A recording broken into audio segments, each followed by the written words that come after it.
Es muy fácil ser humilde cuando uno permanece en la presencia de un Dios santo.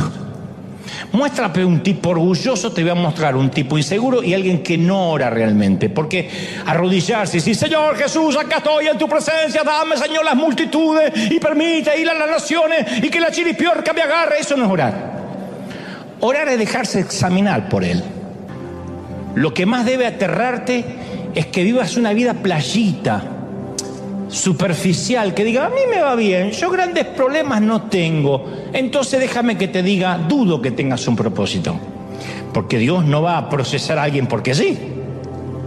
Cuando Dios te procesa, te quiere enseñar a administrar sus graneros. Cuando pasas tiempos de escasez, Dios te observa si te sigues alegrando. Si la alegría del hogar no se va, porque resulta que la alegría y la felicidad estaban reguladas por tu presupuesto. Cuando haces que tus hijos estén felices y agradecidos por el poco pan que hay, entonces Dios te observa que has sido fiel por lo poco y dice, este puede administrar graneros. Este está capacitado para una red repleta de peces. Pero Dios te observa. Observa la fidelidad. En la congregación, en la iglesia, te ponen en un sitio a servir que a lo mejor nadie te ve, parece que nadie te da las gracias. Dios observa tu actitud, literalmente se cumples, eres fiel en lo poco, te pone sobre mucho. Pero nunca he visto a nadie que no pueda obedecer, que no pueda servir en lo poco, que se tome un elevador y de la noche a la mañana de repente esté sobre mucho. No va a pasar. No va a pasar, es matemático, es de manual, está escrito. Yo a veces pienso cómo algunas personas salen de algunos ministerios, de algunas iglesias, de algunas compañías, y como salen, yo sé cómo les va a ir. ¿Por qué? Porque lo viví. Y lo peor que me pasaría a mí como papá espiritual es ver que sufran lo mismo que yo sufrí. ¿Quién quiere que sus hijos pasen la misma pobreza que el padre? ¿Quién? Un padre desalmado. Y lo peor que me puede pasar es ver a gente con espíritu de mosquito. Yo sé que ahí no vuelve nadie. Y cuando vuelven chamuscados, quemados. Entonces me dan ganas de decirle, no, vive el propósito, agradece este tiempo. Porque el propósito significa que el Dios de los sueños es más importante que los sueños de Dios. Entonces Dios nos lleva a veces por un embudo, ¿cómo decirlo?, por un valle, para que nos encontremos con Él. Y a partir de que uno tiene relación con Dios, uno es más fácil para luchar con el orgullo, no se te vuelan los pájaros por nada, mantienes la humildad, la sencillez. Yo puedo hacer bromas de mi orgullo, de mis torpezas, porque sé que cada día, aunque me cuesta horrores, estoy creciendo un poquito más conforme a la estatura de la plenitud de Cristo. Me falta, hasta que Cristo venga o hasta que me toque bajar al sepulcro, seguiré creciendo, porque Dios todavía tiene propósito para mi vida. ¿Crees que tienes propósito para Dios? ¿De verdad lo crees? ¿Quién cree que tiene propósito para Dios? ¿Quién cree? ¿De verdad crees que tienes propósito? ¿De verdad lo crees? Dios te va a moldear. Te va a moldear como el alfarero, te va a desarmar, te va a volver a armar, te va a quitar con el cincel, va a cincelar las partes ásperas de tu carácter. Y agradece cuando eso pase. Tiene que pasar. Hay cosas que yo le digo, Señor, ya no quiero volver a pasarla más. Y Dios me dice, sí, regresa otra vez. No has pasado bien la prueba. A veces me siento con el pecho inflado cuando reacciono en el espíritu y no en la carne. Porque la carne no es que se quedó en las aguas del bautisterio y murió para siempre. Eso que dicen, yo ya no tengo más carne. Yo acá no veo ningún espíritu caminando. Todos tienen carne. Algunos más carne que otros, pero carne al fin. De manera que uno tiene que luchar todo el tiempo. Todo el tiempo. Y a veces, ante una misma situación que ya vivía antes, ahora reacciono en el espíritu. Y antes reaccionaba en la carne. Como dije una vez, cuando reaccionas en la carne, hay una satisfacción. Se lo dije. Le dije de todo. ¡Ay! La carne hace qué lindo, pero el Espíritu en minutos se te empieza a afligir. El Espíritu Santo se contrista. Porque te escuchas lo que dijiste y no lo puedes creer. Es que me sacó de las casillas, es que sacó lo peor de mí, mi peor versión. Pero el diablo celebra y el Espíritu se contrista. Porque no tenías que reaccionar así. Porque no tenías que responder así. Porque el poder no puede estar sobre el otro. ¿Qué importa que el otro te insulte? Si reaccionas, eso es lo que hay en tu vida. Entonces tu corazón es una cloaca que cuando alguien la aprieta sale todo lo peor y lo más feo. Y yo he pasado por esas etapas donde reaccioné mal. Hasta el día de hoy daría lo que sea por volver el tiempo atrás y callarme la boca. Pero después me vuelve a pasar la misma situación porque Dios dice, esta es una materia que tienes que rendir, si no, no puedes conducir un camión de 18 ruedas. Y entonces ahora tengo ganas otra vez de que la carne se satisfaga y respondo en el Espíritu, con autoridad, con sentido común, pero no dejo que la carne tome lugar. ¿Y sabés lo que pasa? La carne se frustra. Ay, me siento un estúpido, tenía que haberle dicho. ¿Por qué no le dije? Pero el Espíritu Santo se vivifica y dice, bien hecho, siervo fiel, estás pasando el proceso. Entonces yo he llegado a comprender que los sueños de Dios son mejores que cualquier sueño que nosotros podamos soñar para nosotros mismos. El destino que Dios tiene para nosotros es mucho más grande que cualquier cosa que imaginamos para nosotros. Yo imaginaba que lo más lindo que me podía pasar era ser cantante. Nunca me hubiese soñado que Dios me iba a prestar oídos de millones de gentes para yo transmitir su mensaje. Dios tenía hoy no cambiaría por nada del mundo lo que Él me ha dado por lo que yo quería hacer. Por eso es vital que uno se dé cuenta a tiempo que heredar una túnica de colores no significa que estamos listos, porque la estupidez también se viste de trajes caros. José, estoy hablando del José bíblico, se vistió de Prada. Su padre le regala un traje de diseño. Algunos ya conocen la historia. Que le regale a un hijo un traje de diseño quería decir que era el escogido, el hijo consentido, el hijo de la vejez. José nunca tuvo que preguntarse si su papá lo amaba, porque José era el hijo del cual su padre presumía. José, me imagino que podía quedarse acostado hasta tarde, jugar más tiempo, trabajar menos, salirse con la suya. Jacob, su padre, transpiraba favoritismo para con José. Y José recibió un traje de marca, dice la palabra, que le dio una túnica de colores. Los hermanos se vestían, iban los martes arroz al descuento de jubilado, lo que podían encontrar. Porque uno no puede vestir a 12 muchachos en pleno crecimiento con un salario de nómada sin salirse del presupuesto. Pero si se trataba de José, Jacob se gastaba un dineral. Papá, quiero Prada, le compró Prada.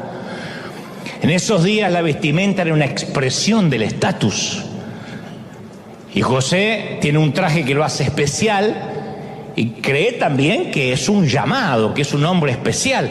Pero todavía no sabe José que a un llamado no lo determina la ropa, el favoritismo, el favor, la gracia, sino el carácter. Porque uno se emociona a veces fácil con los regalos de Dios y no tiene idea la fortaleza que se necesita para llevar a cabo ese regalo de Dios, para mantenerlo, sostenerlo. Sin el carácter de Dios no se llega lejos. Sin el carácter de Dios no podemos sostener ni disfrutar la bendición. Por eso hay gente que no puede prosperar financieramente, que Dios, lamento si hay alguien que se sienta correspondido, pero que Dios el resto de la vida lo va a tener con lo justo, porque su carácter no está capacitado ni moldeado para administrar una fortuna o más dinero. Hay gente que apenas tiene más dinero, ya está, desaparece de la iglesia, cambian sus prioridades. Y Dios sabe eso. Entonces sabe que no tiene el carácter para sostener una bendición. Pero a veces usar la túnica del favoritismo puede ser un problema. Cuando nos sentimos el niño consentido, vamos a necesitar que a veces la vida, que Dios nos dé un par de buenos golpes para entender que no toda la vida podemos andar luciendo un vestido de colores. Estoy hablando en términos metafóricos, por supuesto, desde luego, ¿no?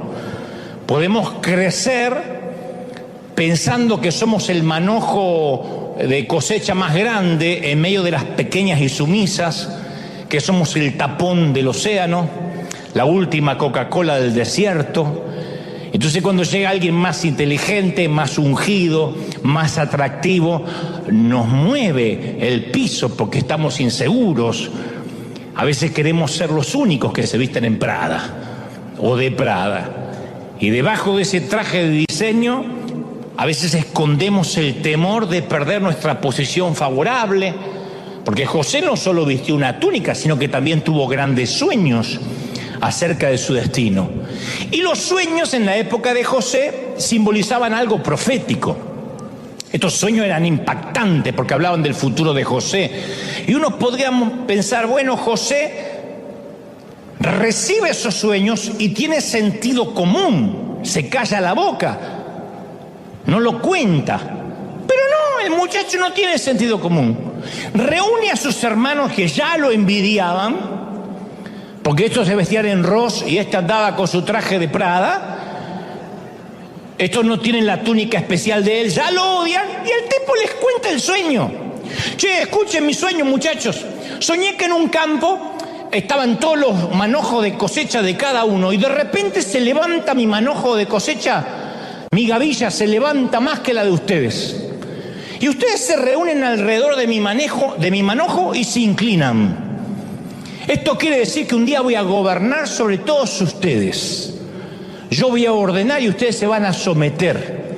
Y ustedes se me van a inclinar expresando obediencia a mi autoridad. ¿No es genial? ¿No se alegran por mí? ¿Por qué no jugamos un poco al manojo póstrate para practicar? A ver, practiquen, inclínense ante mí. ¿Qué? Peor que un argentino recién llegado del Mundial. No lo soportaba nadie.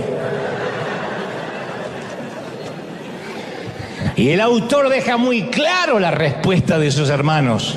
Y lo odiaron aún más por los sueños que él les contaba. Esto es un serio caso de envidia manojera. Por contar sueños, o gavillera, por contar sueños que no tiene que contar. Ahora, José va a lograr grandes cosas, va a ser famoso, va a hacer que su padre se enorgullezca, y empieza a hacer autopromoción de lo grande que será su vida. Y ahí empezamos a descubrir que la estupidez también se viste de Prada o de Gucci, menos de Hugo Boss, pero además se viste de todas las marcas. Los pasos son parte de nuestro proceso de maduración. Yo a veces he orado para que Dios diseñe otro proceso a mi manera, más rápido. Jamás ocurrió. Porque el Señor ordena mis pasos. Y cuando intenté acelerar el proceso de Dios, me frenó diciendo, no, Dante, te saltaste un par de pasos, regresa al casillero anterior. Y acepté el proceso, con dolor. Tal vez quieres hijos, pero no estás listo para ser padre. Y el poder procrearlos no necesariamente significa que estás capacitado para ser padre. Quizás quieras una pareja, pero no estás listo para el matrimonio. Capaz que le estás pidiendo más a Dios en tu vida, pero tienes que aprender a manejar lo que tienes ahora. Entonces muchos renuncian al duro trabajo del proceso o se desencantan con el proceso porque no ven resultados. Ese es el gran problema del endeudamiento de mucha gente que a lo mejor conduce un auto que no puede sostener. O vive en una casa que apenas puede pagar porque se saltearon el proceso. Hay momentos que a lo mejor hay que achicarse un poco, vivir un poco más amontonados hasta que seamos más holgados y podamos acceder a una cuota mayor, a una responsabilidad más grande. Pero cuando la gente quiere saltarse el proceso, a lo mejor no es la época de tener el último celular de ultimísima generación. No es el momento, a lo mejor, y no estoy hablando de pecado, digo, no es el momento, porque Pablo habla de pecado y de carga, de peso y de pecado.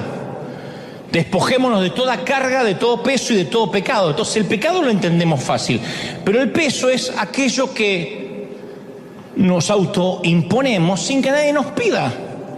Y vivimos estresados porque estamos sosteniendo un elefante blanco que nadie nos pidió que adoptáramos. ¿Podríamos vivir más livianos? Claro.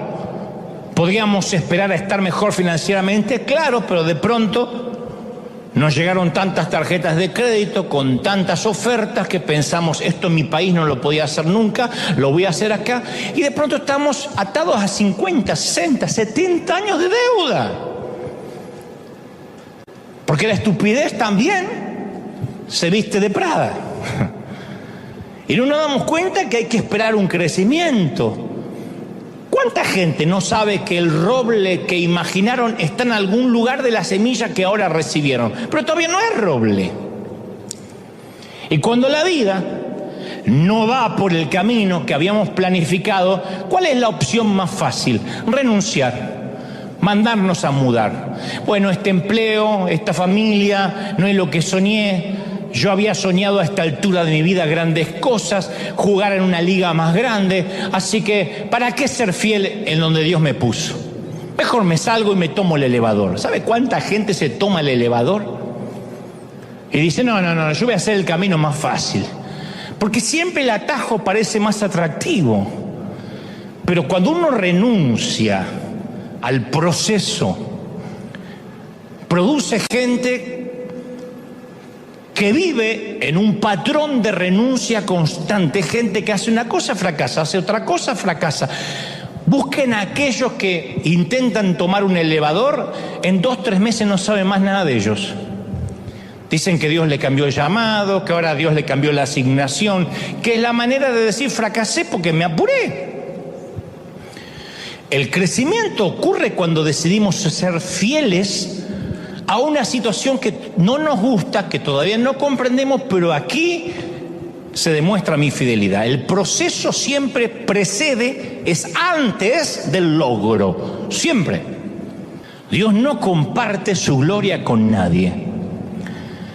Cuando empezamos a tomar la gloria destinada a Dios y la empezamos a disfrutar, la unción del Espíritu Santo nos deja.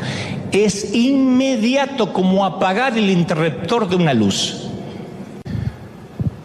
Entonces, ¿qué tiene que hacer uno en la vida? Tomar control de la lengua.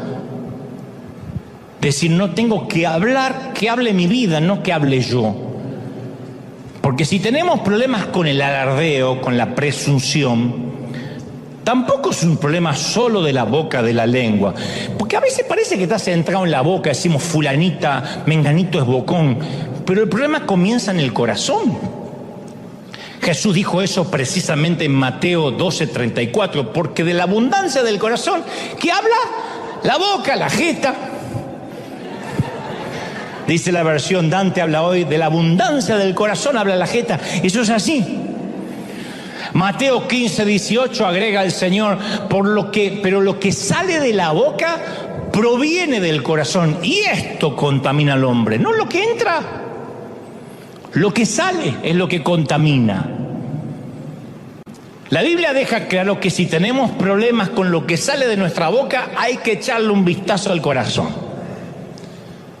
Porque lo que haya en nuestro corazón, tarde o temprano termina saliendo por la boca. El orgullo siempre tiene que dar su opinión. Nadie se la pide, pero el orgullo tiene que dar su opinión. El orgullo tiene que decirle a todo quién es él, qué ha hecho, lo que va a hacer. El orgullo nunca puede cerrar la boca, nunca. Y si el orgullo está en nuestro corazón, siempre va a encontrar la manera de salir, siempre. Las veces que yo me metí en problemas siendo más muchacho, es porque hablé, porque metí la pata, porque uno habla. Es muy fácil ser humilde cuando uno permanece en la presencia de un Dios santo. Muéstrame un tipo orgulloso, te voy a mostrar un tipo inseguro y alguien que no ora realmente. Porque arrodillarse y decir, Señor Jesús, acá estoy en tu presencia, dame, Señor, las multitudes y permite ir a las naciones y que la chiripiorca me agarre, eso no es orar. Orar es dejarse examinar por Él. Lo demás es ir a plantearle sueños al genio de la lámpara. Si uno entra al lugar de oración, es muy difícil, si se deja examinar, salir de esa reunión sintiendo orgullo. Mi manera para vencer el orgullo de ese muchacho que te hablé, a este hombre que creo que hoy soy, no es que ahora soy más santo, es que aprendí a estar más tiempo con Dios. Moisés quería hablar cara a cara con Dios, pero no estaba buscando cumplir su sueño. Él buscaba una relación con Dios, amaba ver su rostro.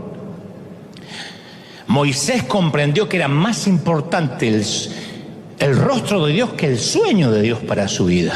Ya tenía un sueño Moisés. Era el liberador de Egipto. Sin embargo decía, muéstrame tu rostro. Por eso, si uno no está seguro de su llamado, yo te animo a que busques no el sueño, sino al dador del sueño. Que digas, yo quiero encontrarme con Dios.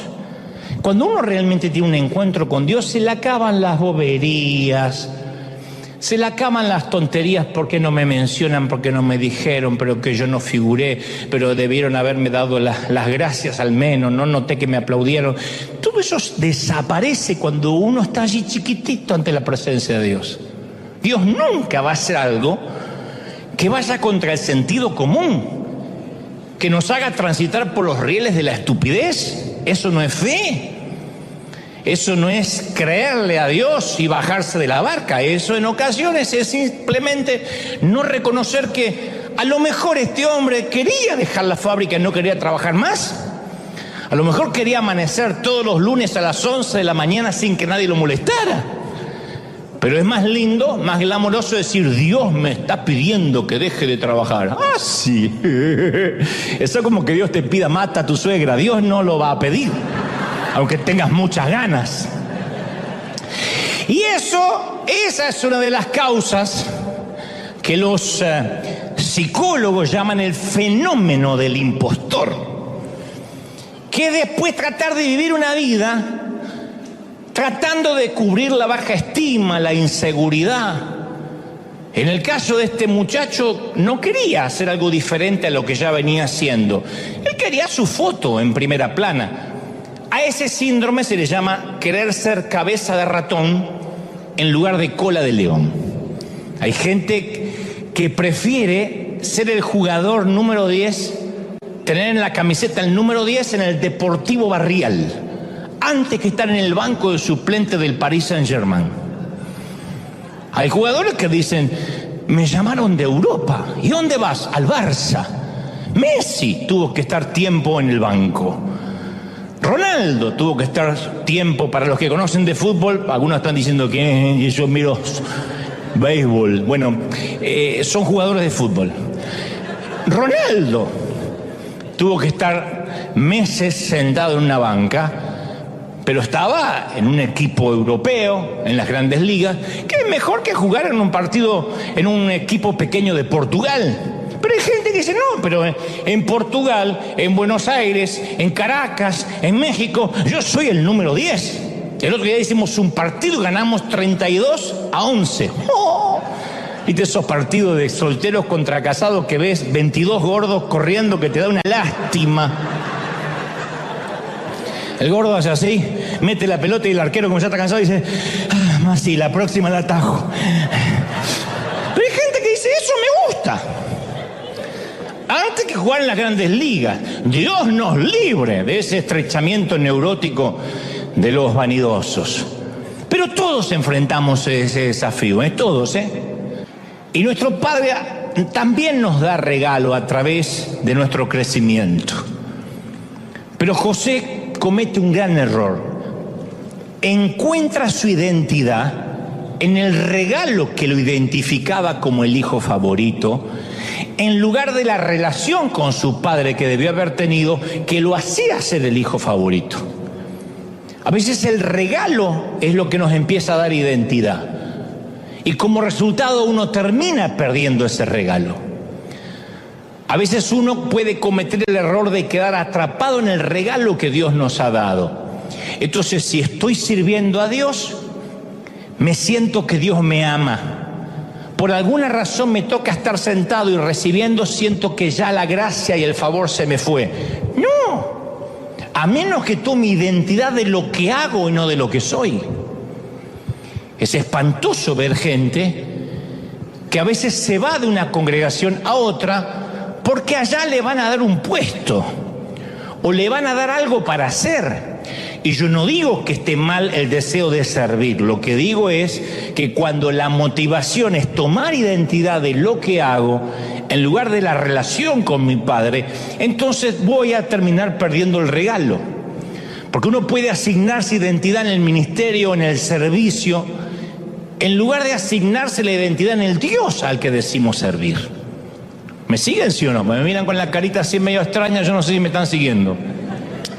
Cuando uno toma identidad de lo que hace, corre el riesgo de perder el regalo. Entonces quiero aclarar algo importante. El padre le dio el regalo a José, no fue su padre el que se lo quitó. José perdió su túnica por sus propias acciones. Él la perdió porque estaba orgulloso de lo que representaba. Cuando Dios nos da regalos, Él nunca nos lo quita. La Biblia dice que irrevocables son los llamados de Dios. Irrevocable es el llamado y el don de Dios. Dios no te quita el don, lo cual no significa que vas a ser salvo, pero no te quita el don. Yo conocí una profeta que se fue de la iglesia y se hizo bruja. Y el mismo don que tenía para profetizar ahora era bruja. Pero eso no significa que tenga a Cristo en su corazón. Posiblemente si yo no me toca el día de mañana predicar, pueda tener la misma verborragia para hacer otra cosa, pero eso no significa de que voy a quedar mudo tan solo porque me vaya de la iglesia. Pero nosotros podemos perder los regalos de Dios. ¿Cuánta gente tiene un don de Dios maravilloso y no lo puede usar o lo usa mal porque su corazón no es correcto? Lo usa mal porque su corazón no está alineado con Dios. José, cuando recibe la túnica de colores de su padre, tenía 17 años, pero era soberbio, ufano, petulante, dicen algunos historiadores, lo cual no estoy de acuerdo, que era casi un argentino. Yo creo que era mitad salvadoreño y mexicano.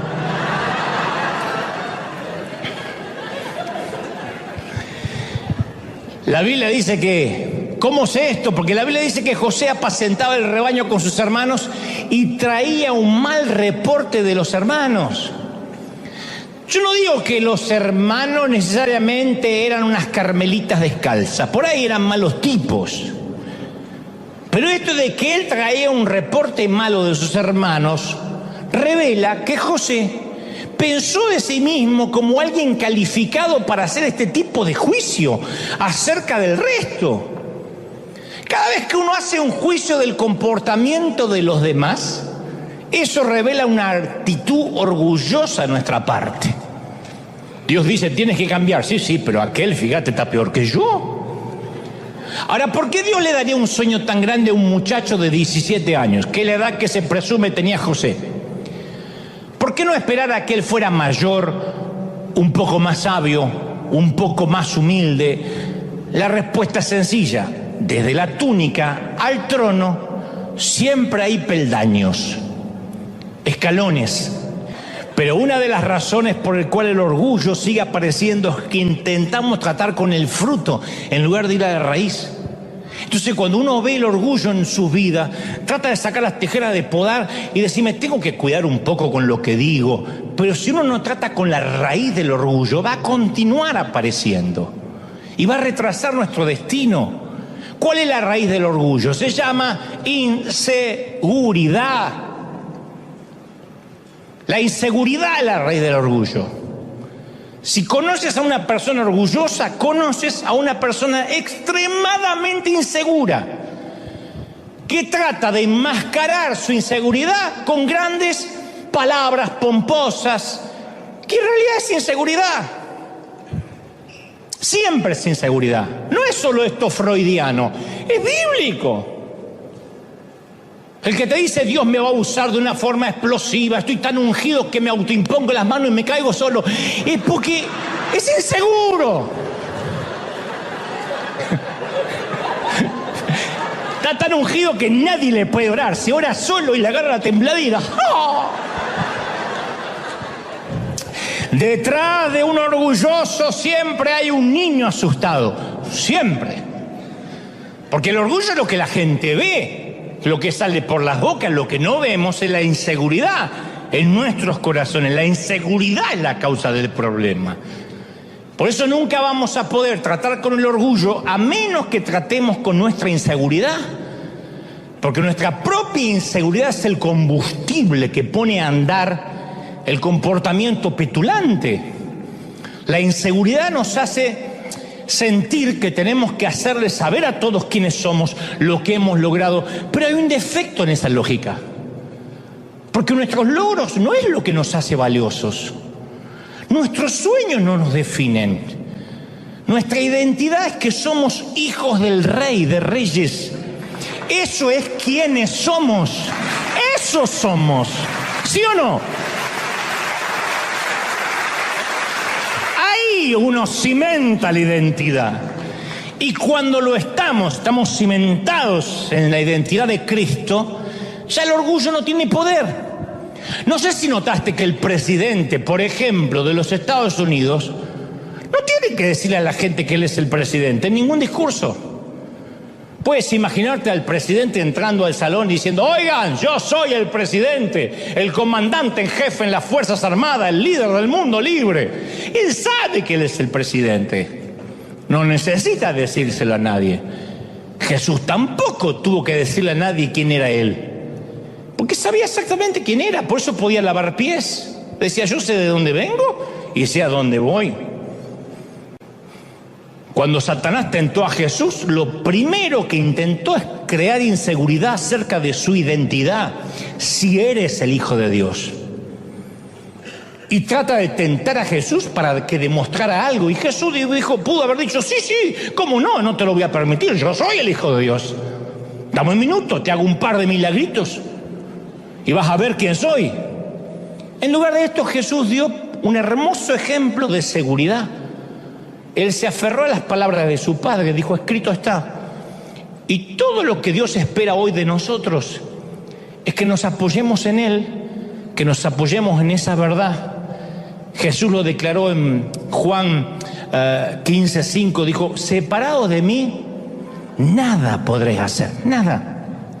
Yo siempre digo que soy un hombre sin oficio ni profesión, aunque hago televisión y puedo escribir alguno que otro libro y dar conferencias, sé que sin la unción de Dios, de verdad, no es falsa modestia, soy un torpe muchacho.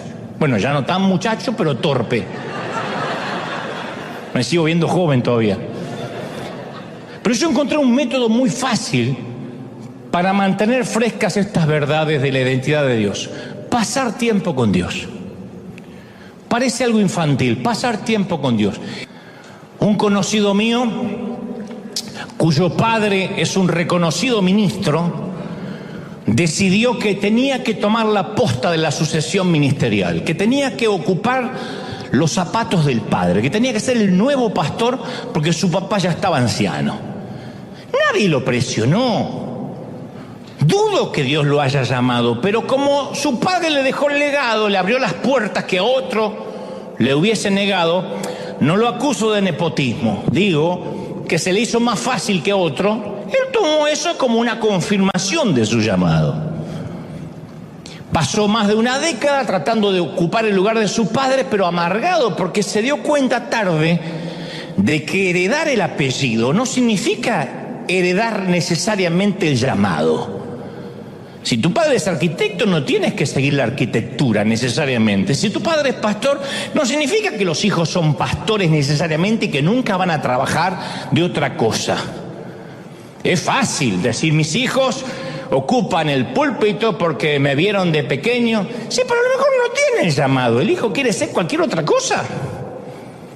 Se me viene a la mente una mujer muy insegura que cree que si tiene éxito como cantante y como profeta, va a tener la atención y el cariño de la gente. Y se aferra a ese sueño, aunque hay una evidencia abrumadora que no nació para cantar. Es como la novia de Shrek, canta y explotan los pájaros. No.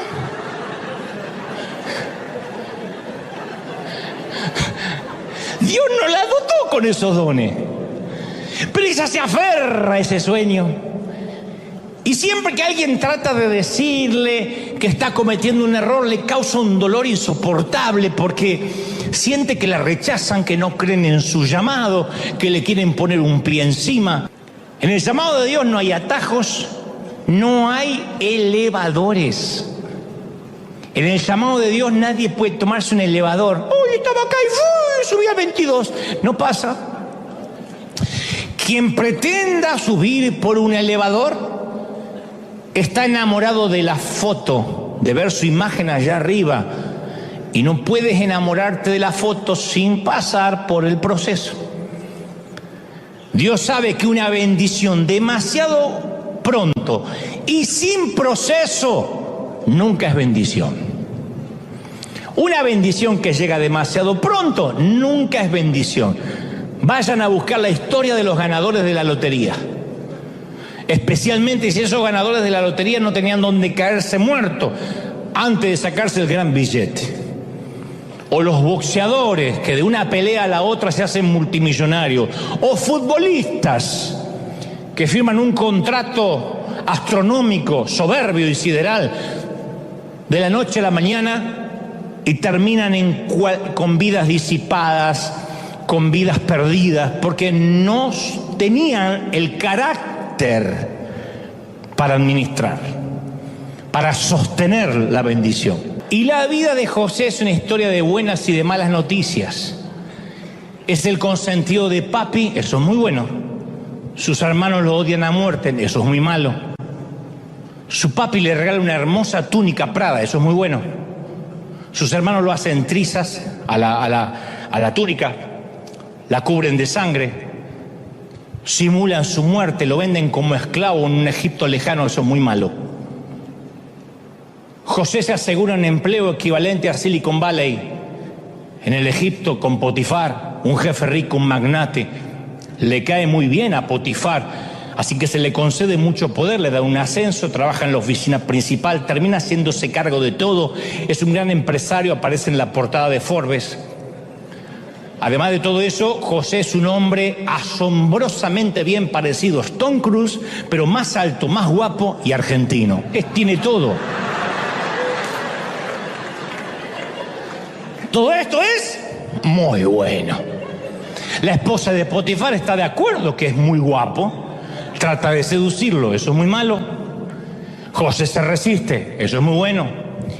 La mujer despechada se enfurece, le miente a su esposo, hace que José vaya a dar con sus huesos a la cárcel. Como en Egipto no hay una buena regulación contra el acoso sexual, José está atrapado, muy malo.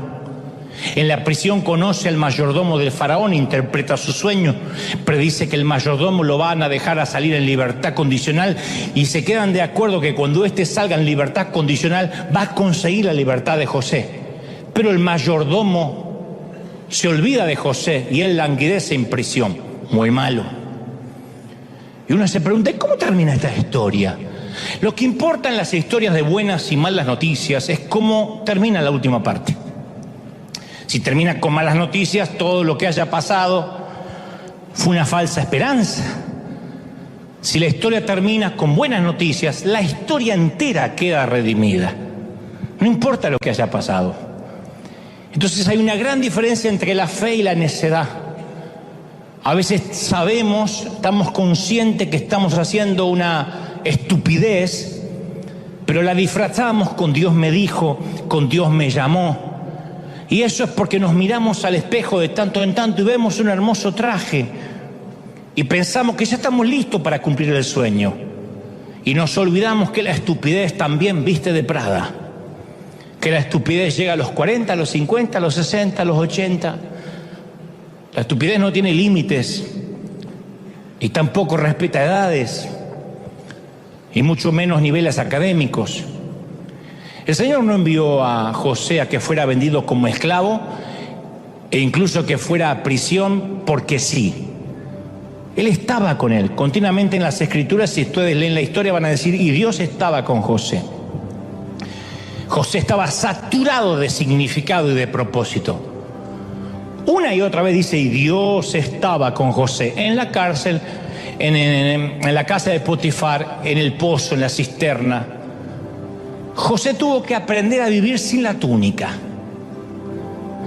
Cuando entendió lo que era vivir sin la túnica, recién pudo cumplir su sueño, alcanzar la profecía y llegar al trono. Terminó siendo gobernador de Egipto, el segundo hombre más rico y más poderoso del mundo, y probablemente tenía en su closet cientos de túnicas Prada. Cuando ya fue poderoso, Dios le restituyó lo que había perdido al 100%. ¿Cuándo? Cuando José recuperó algo mucho más importante que la ropa, que una túnica. Cuando recuperó la relación con su padre. Durante años no supo nada de su papá terrenal, ni siquiera estaba seguro que vivía. Pero después que José se dejó procesar, restauró su relación con su padre y recuperó lo perdido. Entonces hoy quiero que agradezcamos por la temporada que nos toca vivir sin la túnica de colores. Porque significa que Dios tiene un propósito. Quiero que te lo grabes. Si las cosas se están poniendo feas, es porque Dios tiene un propósito. ¿Cuántos de los que somos papás quisiéramos evitarle dolor a nuestros hijos o no? ¿Quién no le daría por las noches una inyección de experiencia para que nunca le rompan el corazón a nuestra niña, para que nunca nuestro hijo lo despidan del empleo, para que nunca tenga una mala nota? Por eso hay padres que cuando vienen con una mala nota del colegio quieren ir y quemar el colegio con los profesores adentro, porque mi nene no se lo merece. Pero tiene que golpearse en la vida. ¿O no nos golpeamos nosotros en la vida? ¿O cómo llegaste hasta aquí? ¿Quién de nosotros salió de una cajita de cristal? ¿Quién vivió en una burbuja? Yo pasé años predicando en pequeños campamentos donde me ponían en el peor horario. Estaban todos los muchachos así. Yo decía, ya termino. Habían jugado la pelota, piscina todo el día y me ponían a última hora a predicarles. Hacía programas de radio que escuchaban tres ancianas. Que como no podían orinar bien, ponían la radio.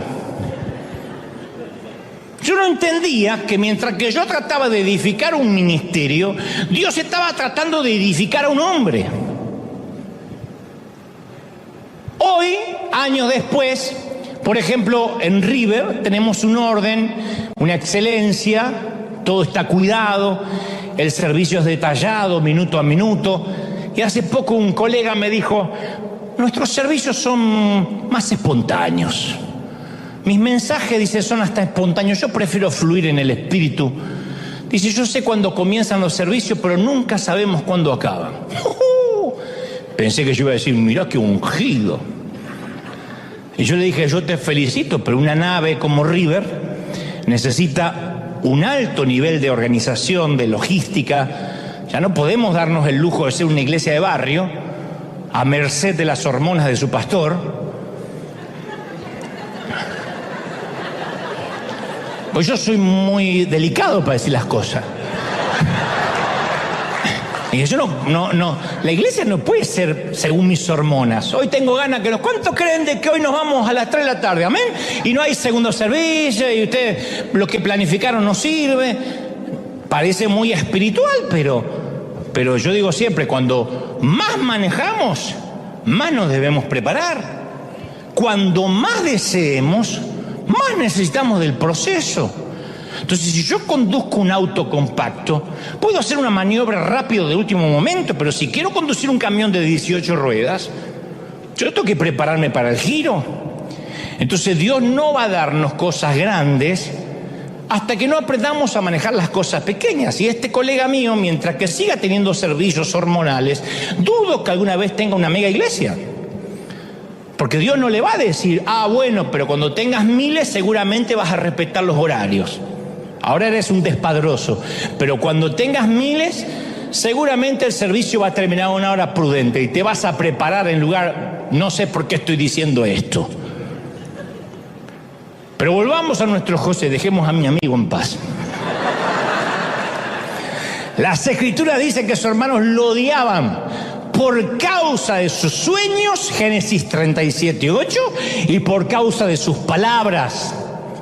O sea, no eran los sueños de José lo que ofendía a sus hermanos, por si alguien está pensando, ¿y qué culpa tengo de que Dios me dé una visión? No, es la forma que hablaba de sí mismo lo que exasperaba a los muchachos. Pero los que tienen 17 no son los únicos que presumen, ¿eh? Desafortunadamente presume gente de 30, de 50, de 60. Parece que todos somos susceptibles a presumir en algún momento. Hace muchos años, San Gin, un querido predicador que coincidí con él en Argentina, me dijo, hijo, tengo una palabra, la tengo anotada, la encontré en la parte lateral de una vieja Biblia que tengo en casa. Dice, nunca te preocupes por promocionar tu fuego. Si de verdad lo tienes, la gente correrá de todas partes del mundo para verte arder. Nunca tendrás que hablar del fuego, el fuego hablará por ti. Y eso para todos los órdenes de la vida. El mundo vendrá a verte arder. Vamos a orar, vamos a levantar nuestras manos al cielo y vamos a orar. Vamos a orar por los que están recibiendo al Señor por primera vez. Si nunca escuchaste un mensaje así, di conmigo, Señor Jesús, entra en mi corazón, perdona mis pecados, anota mi nombre en el libro de la vida. Gracias, Señor, gracias por perdonarme. Y ahora todos levanten sus manos al cielo. Yo quiero orar por ti, aquí en casa, los que están viviendo desde otras partes del mundo, del planeta, de todo el globo. Dios te bendiga, Dios te guarde, Dios te llene. Padre, he transmitido lo que creo me has dicho que diga tu pueblo. Pero ahora, Señor Jesús, me uno a estas voces, me uno a niños, jóvenes, ancianos y adultos para bendecir el proceso. Vamos, levanta las manos y bendice el proceso. Dile, Señor, gracias por este tiempo sin túnica. Gracias por este tiempo de dolor, de escasez, de enfermedad, de panteones, de hospitales, de cuidados intensivos. Porque sé, hoy me voy con la confirmación de que hay un propósito, de que hay un llamado de Dios. Y ese llamado, dice el Señor, es irrevocable. ¿Sabes? Yo he sentido mientras predicaba recién que el Señor me dice que te diga, yo no te dejo hasta que no termine mi obra en ti. Yo no estoy dado por vencido contigo. Y lo digo porque yo siento que hay gente que ha dicho, Dios se cansó de mí, lo harté, crucé todas las líneas de misericordia. Pero el Señor me dice, yo no me doy por vencido contigo. Yo sigo procesándote porque te he puesto con propósito.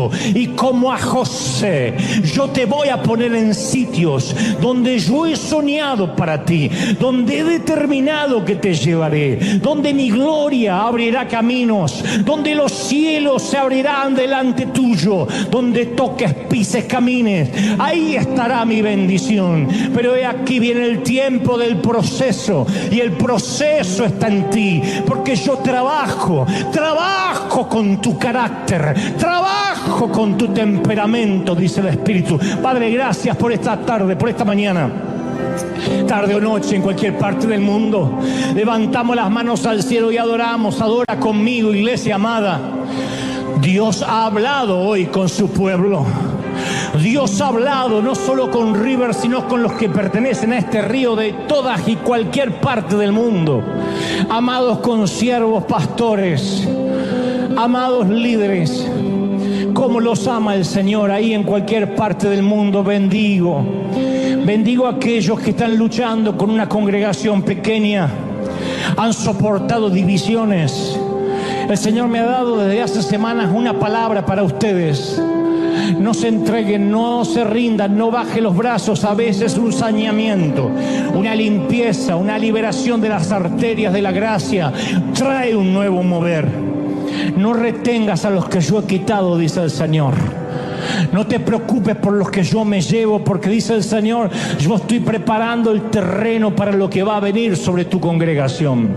Estoy orando por esos ministros que están luchando con enfermedades secretas. Están penando para poder pagar sus gastos privados. Y hay alguien especial que dice, no puedo ni decirle a la congregación, no sé qué van a pensar. Yo voy a sustentarte, dice el Señor.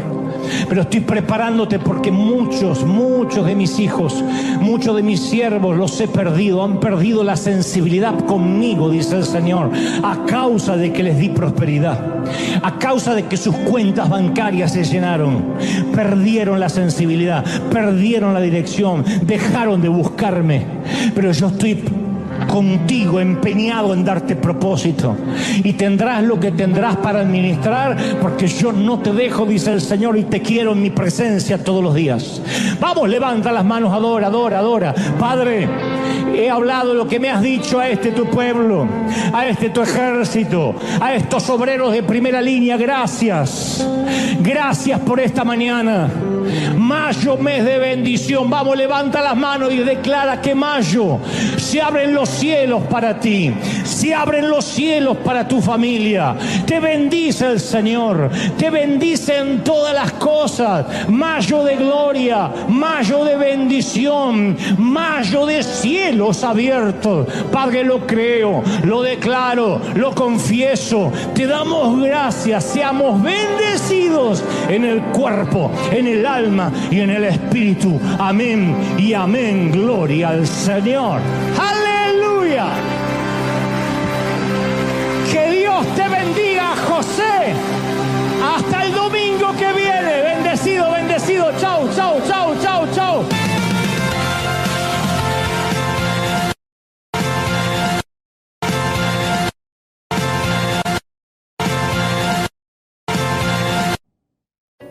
La fe no nace en la mesa de negociaciones donde canjeamos nuestros dones por un milagro de Dios. Por favor. La fe no nace decretándola en un congreso profético. Son pamplinas. Te están timando.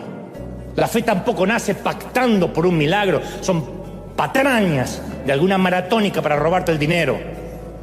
La fe no es un premio que se otorga porque confesaste la fe. No es un título legado de los que se autodenominan apóstoles. La fe es una zambullida desesperada desde el bote de los esfuerzos, creyendo que Dios nos va a sacar del agua. Alguien tiene que creerlo, ¿sí o no? ¡Lleva! Y en la carta a los Efesios, Pablo escribe sobre esta clase de fe. Porque por gracia sois salvos mediante la fe. Y no es por ustedes, es donde Dios, no es por obras para que nadie pueda jactarse. Así que esto se trata de oír la voz y dar el paso. Como Pedro estamos conscientes de dos hechos, que nosotros nos hundimos y él se mantiene a flote. Es lo único que vamos a saber, es la única información que necesitas. Tú dices, pero el cáncer sigue, pero el Señor se mantiene a flote. Pero mi tormenta económica cada vez es peor, pero Dios está a flote. Tu problema sería que dijeras, di a Dios y también se estaba hundiendo, pobrecito. Pero mientras que Él esté a flote, hay que tratar de sobrevivir, mantenernos mirándolo. Abandonar el Titanic de nuestro fariseísmo y nos paramos firmes en el sendero sólido de la gracia de Dios. Y sorprendentemente vamos a caminar sobre el agua. Y cuando la gente nos pregunte cómo podemos mantenernos firmes en tiempos de enfermedad y de crisis y en tiempos de problemas familiares, no nos jactemos, no fanfarroñemos. Hay que señalar sin vacilación a aquel que lo ha hecho posible. Hay que decir, es que yo fijé los ojos en Él.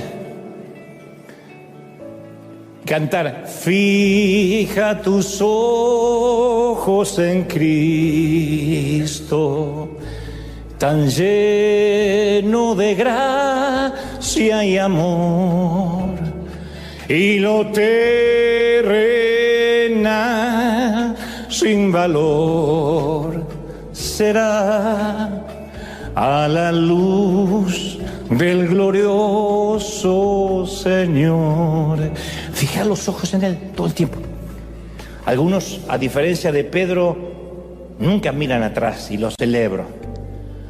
Otros hemos sido como Pedro, uno siente el viento y nos llenamos de miedo otra vez. Quizá enfrentamos el miedo del orgullo. Bueno, tan malo no puedo ser porque fíjate, estoy caminando sobre el agua.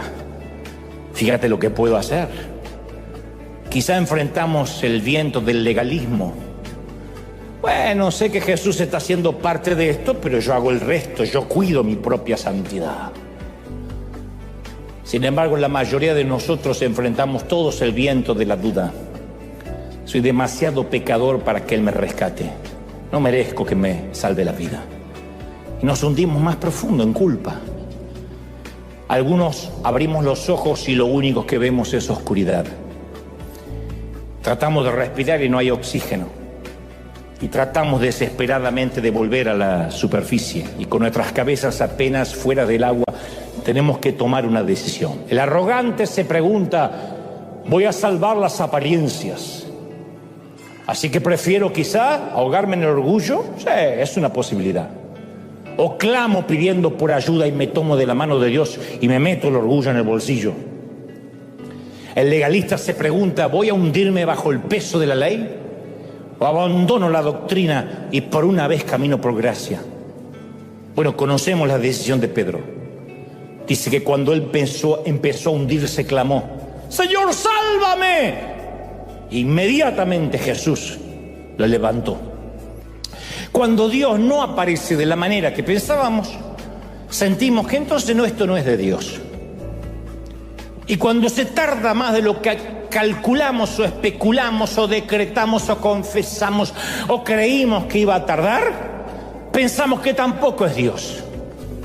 Señor, yo sé que esto no pasa del día viernes, y cuando pasa del viernes y pasa del mes y pasa del año, decimos entonces Dios no es.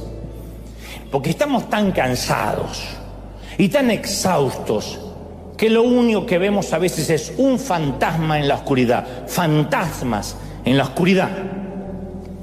Y es Dios, pero para nosotros son nuevos fantasmas en la oscuridad. Porque los discípulos pensaban, a ver, cuando Jesús llegue, el mar se va a tranquilizar como la otra vez, el viento se va a aquietar como la otra vez, ¿o no? ¿Te acuerdas cuando lo despertamos? Dijo, viento, aquíétate, y el viento se calmó. ¿Por qué no lo va a calmar ahora? Si es Jesús, Él tiene que hacer todo lo mismo. Es como esos predicadores que dicen, si tú confiesas y lo declaras, vas a ser sano. ¿Por qué? Porque ya lo hizo muchas veces. Nadie tiene la receta de cómo Dios lo va a hacer. Ni los padres criamos distintos hijos iguales. ¿Por qué? ¿Qué sé yo? Porque cada uno entiende, comprende de maneras diferentes. Y porque uno no tiene la misma edad que cuando fue padre por primera vez, que cuando fue padre por cuarta, quinta o la vez 18. Mis hermanos siempre le decían a mi papá, Dante hace de todo con ustedes les aguantan cosas que a nosotros ni nos soportaban. Mi papá decía, pero cuando te tuve a vos, Sergio, yo tenía 20 años. Ahora tengo 50, ni me acuerdo que tengo hijo.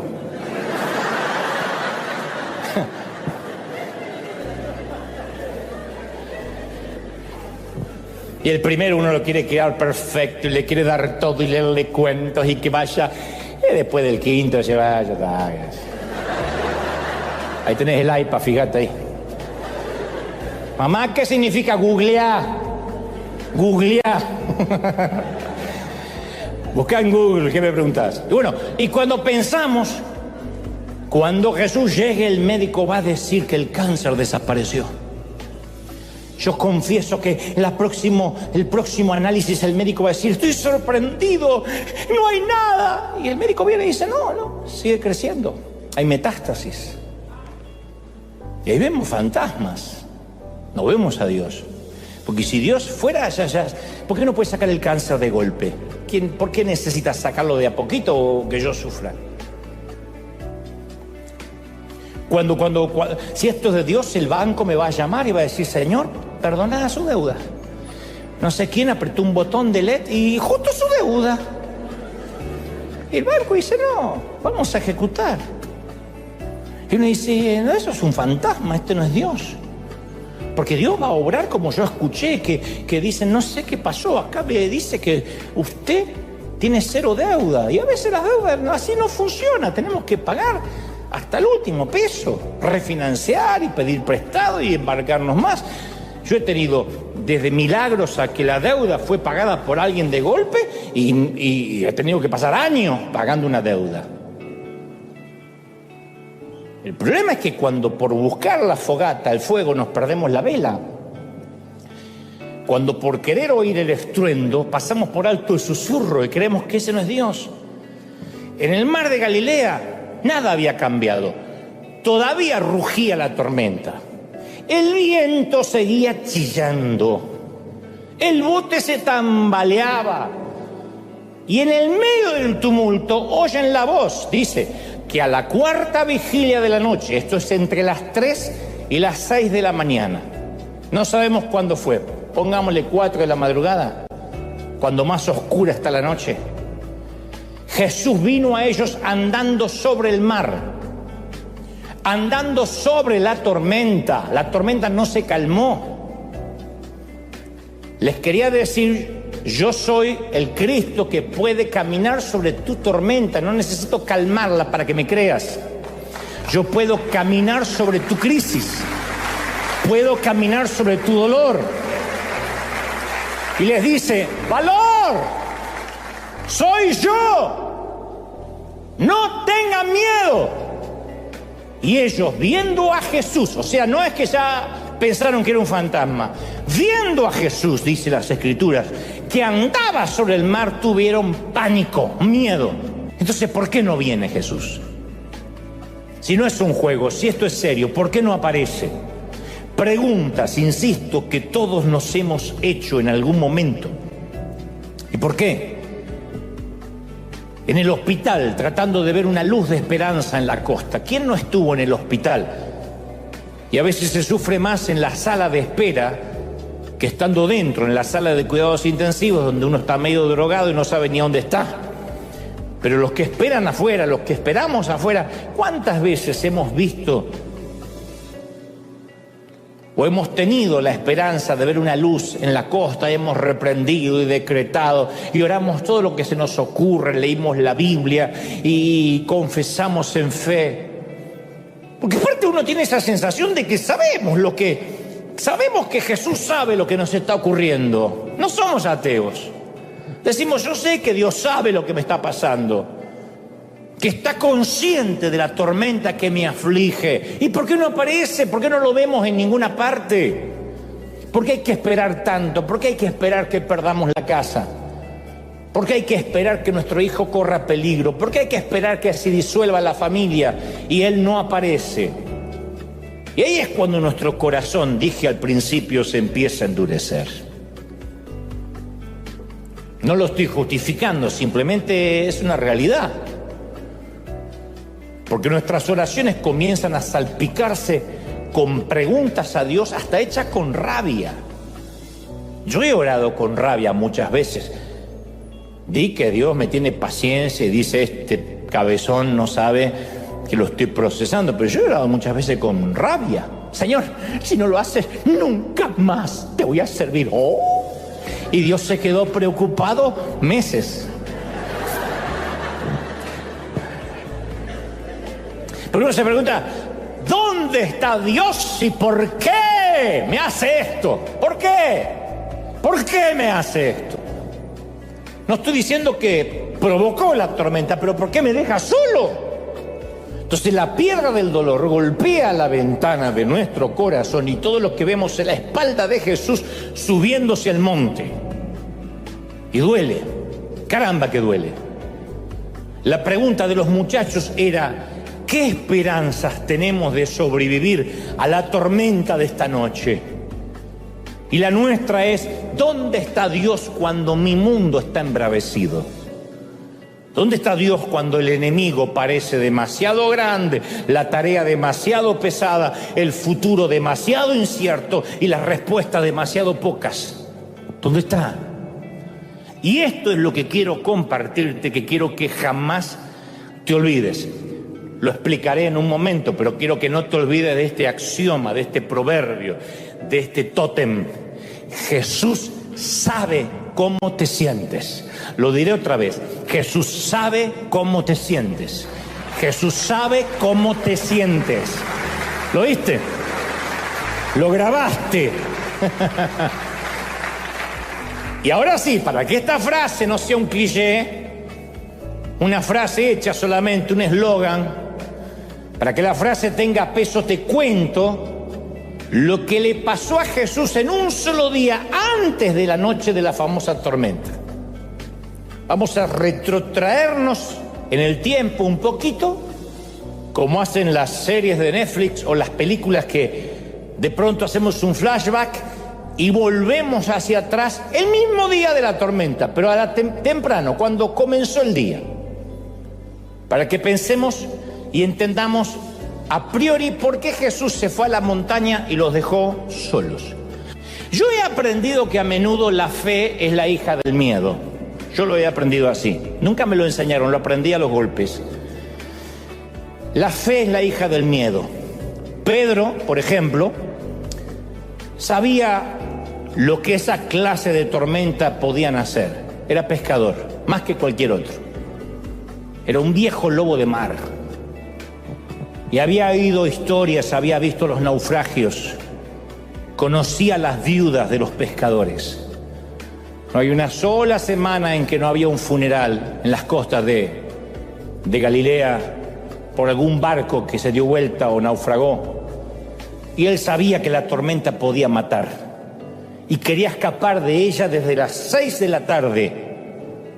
Había querido salir desde ese bote durante toda la tarde y noche. Durante 9 horas había sujetado la vela, luchado con los remos, mirando el horizonte en busca de alguna esperanza y nada.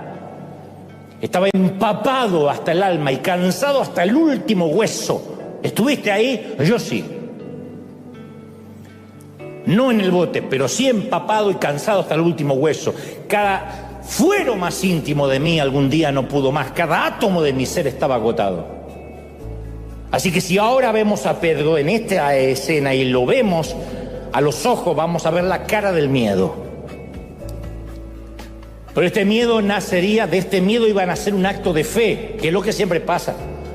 Porque, insisto, la fe suele ser la hija del miedo. Lo que intento decir es que si Pedro hubiese visto a Jesús caminando sobre aguas tranquilas, en una noche serena de calma de primavera, jamás le habría pedido caminar hacia él. No. Y nosotros tampoco. Si yo hubiera nacido en una casa de padres ricos, jamás habría rentado un solo estadio por fe. Nunca habría emprendido un acto de fe, nunca. Uno piensa al revés, que si hay mucho dinero en el banco uno hace grandes cosas. No. Uno se queda en la zona segura y no hace nada. Muchos de ustedes no estarían en este país si las cosas hubiesen salido muy bien o como esperaban en vuestros países. Me consta que algunos cruzaron la frontera desesperados para tratar de darle un poco de dignidad a su familia, y algunos solos vinieron aquí a pelearse palmo a palmo con la vida, en una vida que es mucho más difícil que en nuestros países, especialmente cuando no hay legalidad, para poder mandar una remesa y poner un poquito de pan en la mesa para sus hijos. Para eso se necesita miedo, miedo a no morirse de hambre. Para eso se necesita miedo, temor de no quedarse en la pobreza. Y el miedo produce la fe. De eso estamos hechos los que hemos tenido miedo. Y entre otras cosas, jamás habría predicado un solo mensaje si no hubiese tenido pánico de hablar la primera vez. Jesús sabe cómo te sientes. Jesús sabe cómo te sientes. Cuando estás harto, cuando dices ya ni quiero servir a Dios, pero no por Dios, sino porque la gente me tiene harto. Jesús sabe lo que es te harte la gente.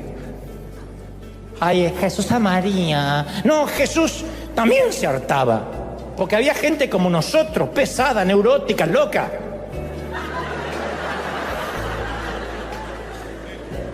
Me pasa a mí, y no soy Jesús. Ay, pastor, date. Ay, qué argentino. Y ya me condenan. Pero por ahí tengo ganas de ir al baño. Es que yo vine de lejos, te dice así. Es que yo vengo de Texas. Y bueno, y te felicito, mija. Ahora bien, todos sabemos que Jesús sabe lo que significa soportar grandes tragedias. Podemos hablar de que Él soportó la cruz, el huerto de Getsemaní. Mucha gente entiende eso.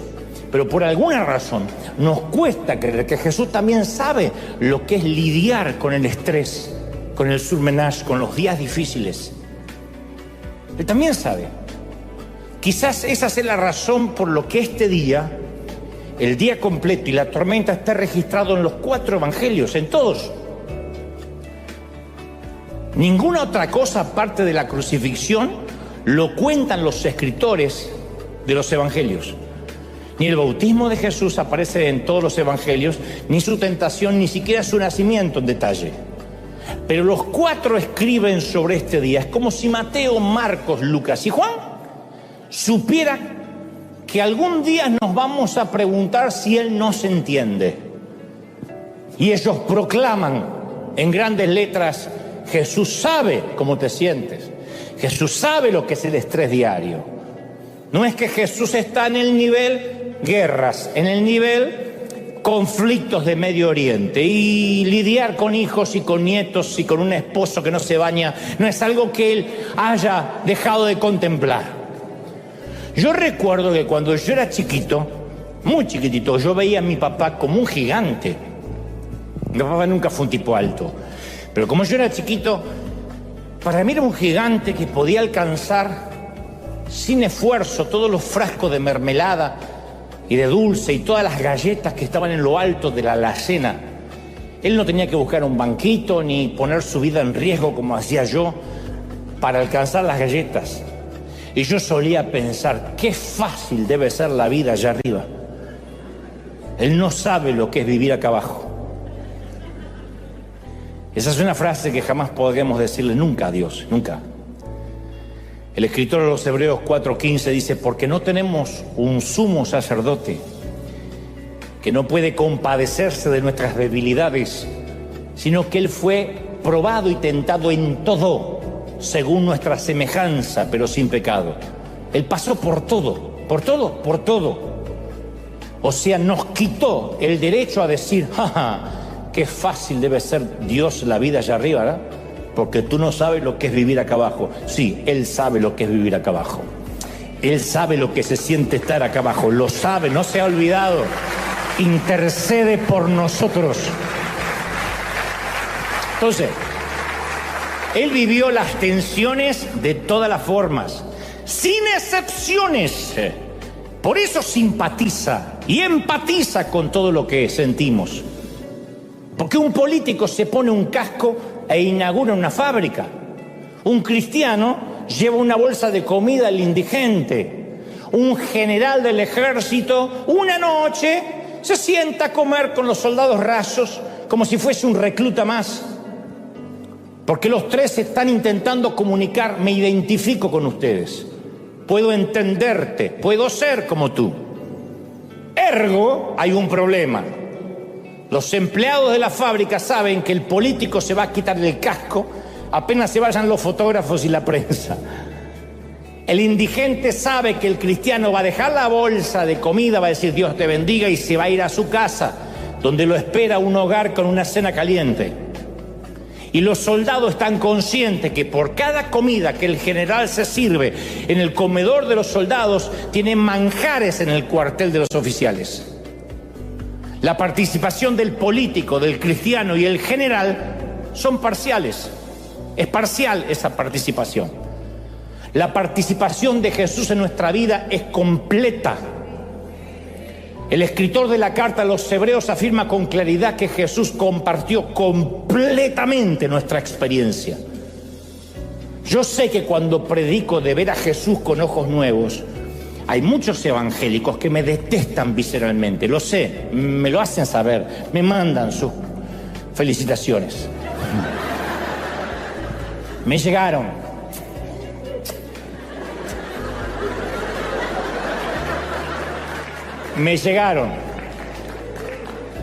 Yo creo que me han mandado tantas veces al infierno que si aún me fuera, Satanás dice, no, ya te mandaron mucho.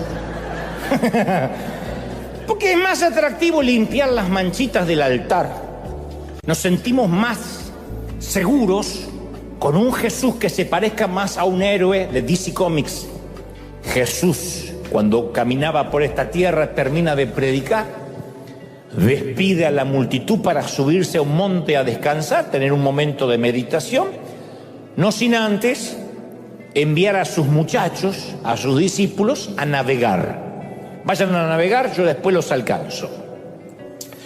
Mateo, el evangelista, es muy específico en el orden de los acontecimientos. Hace un orden arbitrario, intencional, porque tiene mucho que ver con lo que se va a desarrollar. Dice que Jesús envía a los discípulos al bote, acto seguido despide a la multitud, había un gentío, y él, en tercera instancia, se sube al monte a orar.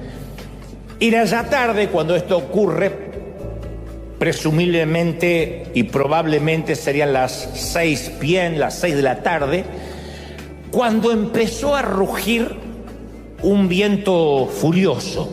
Jesús está yendo a la montaña, los muchachos están bogando mar adentro y empieza a rugir un viento, eso que nuestras madres decían, me parece que esto trae lluvia.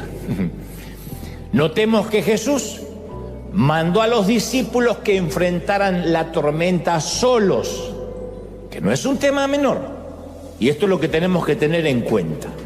Jesús envió a sus discípulos a enfrentar la tormenta solos. Jesús no ignoraba la tormenta. Mientras subía a la montaña, él también sentía el viento, veía las nubes que se avecinaban, de manera que sospechaba, sabía con certeza que iba a haber una tormenta. Y los discípulos tendrían, insisto, que enfrentar la tormenta solos. El Señor sabía que la tormenta más grande de aquella noche no tendría lugar ni en el cielo ni en el mar, sino en el corazón de sus discípulos. Tenían que pasar por esa tormenta. El miedo mayor de sus muchachos no iban a ser las olas provocadas por la tormenta, sino ver las espaldas de su líder mientras los dejaba que enfrentara la noche solos, que enfrentaran la tormenta solos, repleto de dudas, como algunos de nosotros estamos ahora o hemos estado en alguna ocasión. Cuando vemos que el Señor parece que se aleja y nosotros nos quedamos solos con la tragedia. Y decimos, ¿pero qué hice de malo para merecer esto? ¿Por qué tengo que atravesar estas situaciones? ¿Y por qué el Señor se aleja? Porque es lo que sentimos, esa sensación de orfandad espiritual. Hay tormentas de nieve, hay tormentas de granizo, hay tormentas de lluvia, pero también están las tormentas de dudas, de esas que trae consigo una ráfaga de preguntas, un ventarrón de miedo. Siempre parece que hay más hambre en el mundo que comida, más necesidades que recursos, que dinero, más preguntas que respuestas. Parece que nunca se acaba. Desde hace 15 años yo me paro, casi 16 años me paro aquí cada domingo y trato de convencer a la gente de un Dios invisible que aún escucha y que ama. Y siempre digo, ¿cómo te ama, princesa, el Señor? ¿Cómo te ama, príncipe? Llevo a la fecha de hoy 901 mensajes haciendo esto aquí, sin contar las veces que hicimos cadena de 7 días o cuando he predicado por el mundo. Contando exclusivamente los domingos, y es el mensaje 901 que llevo haciendo esto. Y aún así se me suman miles de predicadores que están en este momento tratando de infundir fe a mucha gente que está llena de dudas. Y lo hago sabiendo de que hay gente que dice, yo intento creer lo que me dices de parte de Dios, pero Las tragedias siguen.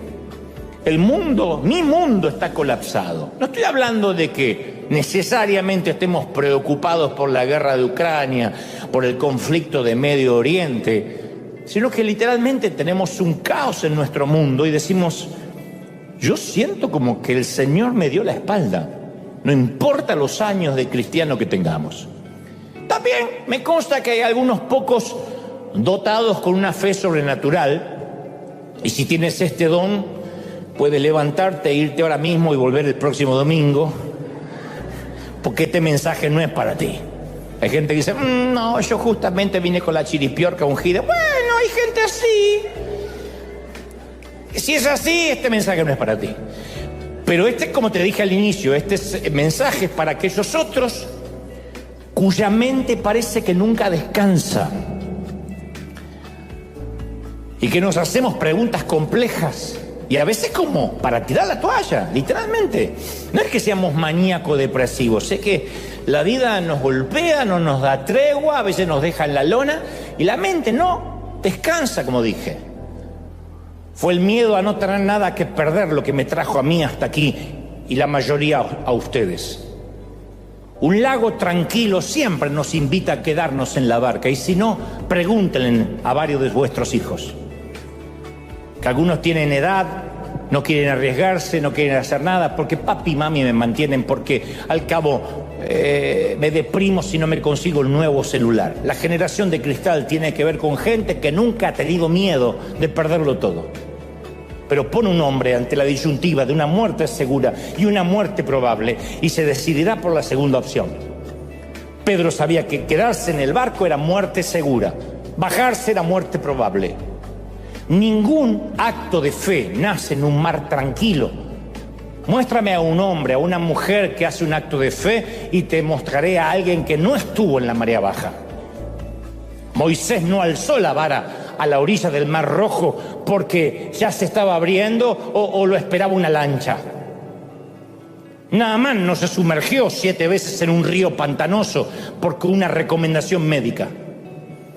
Y Pedro no fue liberado de la prisión porque en un cuartito de Jerusalén había un grupo de abogados, un bufete de abogados queriendo apelar al César. Fueron creyentes desesperados que estaban contra la pared. Fue una iglesia sin opciones. Al comienzo de todo acto de fe siempre hay una semilla de miedo. Si no tienes miedo, lo más probable es que no esté Dios ahí. Si no tienes miedo, no habrá fe. Te mueres de pánico por algunas cosas, yo también. No hay un momento que uno se hace tan profesional que el miedo se le va. Me da terror estar aquí cada domingo. No tengo nervios de escénicos, pero tengo nervios de no decir lo que Dios me está diciendo que diga o no estar a la altura o de algún modo fallarle a Dios. No hay un solo momento en que yo no tenga miedo. Y a veces el miedo a la muerte, el miedo al fracaso, el miedo a la soledad producen escenas de fe. La fe comienza cuando vemos que nuestro bote se hunde y Dios está allí parado sobre nuestra tormenta. Pedro habría intentado sobrevivir toda la noche y no fue suficiente. Moisés tenía al frente al mar y atrás a los enemigos. Los israelitas podían nadar o pelear. Ninguna de las dos opciones era suficiente. Naamán había intentado la medicina y consultado a adivinos, ya no tenía alternativas. La iglesia de Jerusalén sabía que no tenía esperanza de sacar a Pedro de la cárcel. No necesitaban fuerza, necesitaban un milagro. Y lo mismo ocurre con Pedro esta noche. Está consciente de dos cosas: que se está hundiendo y que Jesús está a flote. Que él se está hundiendo y que Jesús se mantiene a flote.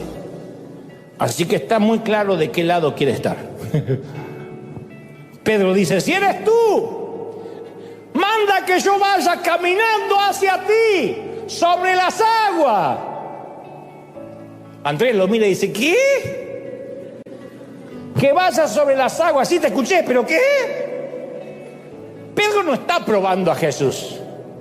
Le está suplicando: sacame de acá. Deja que estos se ahoguen. Dar un paso sobre el mar embravecido no es cuestión de lógica, es un acto de desesperación. Así que Pedro saca una pierna y luego saca la otra y da algunos pasitos así como si hubiera un arrecife invisible debajo de sus pies.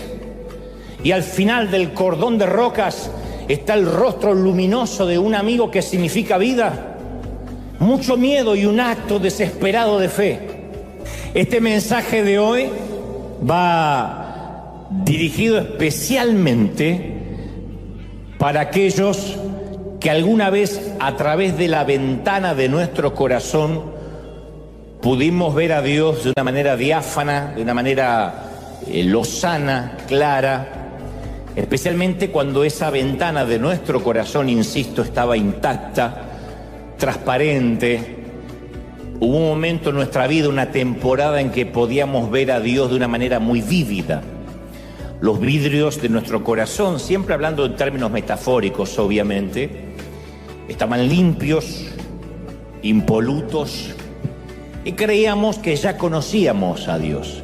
Esa temporada donde decíamos, yo sé cómo Dios trabaja, yo sé cómo Él habla y sé cuál es su voluntad perfecta para mí. Hay momentos en la vida que nosotros nos ponemos un tanto petulantes y creemos que ya le conocemos la receta a Dios, ¿no?